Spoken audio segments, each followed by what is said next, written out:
provare a mettere in piedi questo percorso in maniera assolutamente libera. Per strada, è già pedonale.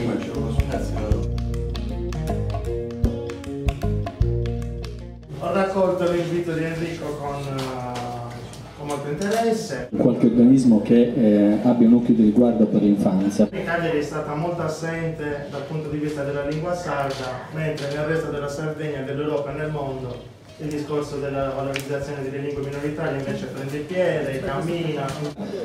C'è nessuna o pochissima attenzione per esempio per quanto riguarda gli spazi dell'infanzia. Io sono sempre rimasto affascinato dall'arte delle Corbusier perché riusciva con la capacità di dare le esatte proporzioni e volumi a soddisfare le richieste abitative anche della collettività e non solo dei miliardari come invece cercava di fare Wright.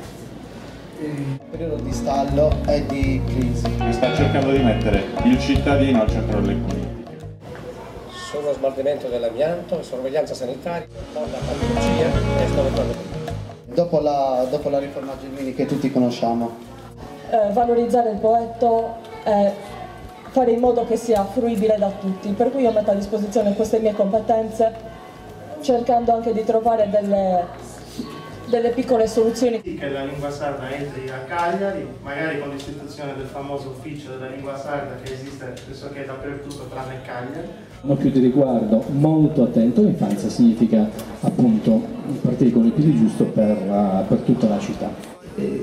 Sarebbe il caso invece di far sì che le scuole fossero sicure. Carenze nell'ambito dei trasporti pubblici. Questo potrebbe aiutare anche il turismo. Non abbiamo più un laboratorio linguistico, non abbiamo più un laboratorio di fisica.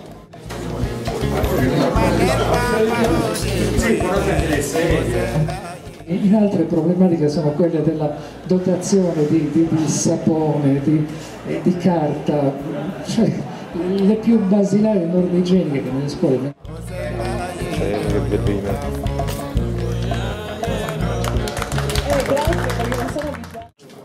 Buonasera a tutti, mi chiamo Barbara Ardau, Lice, il mio compagno Mimmo Di Caterino, siamo due artisti, due web artisti.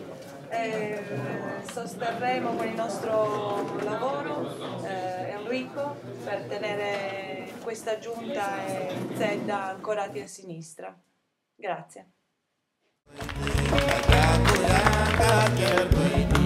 Abbiamo adesso un mezzo che è Enrico. Auguriamo tutto quello che si può fare e noi siamo qui a disposizione in tutti i modi. Che sosteniamo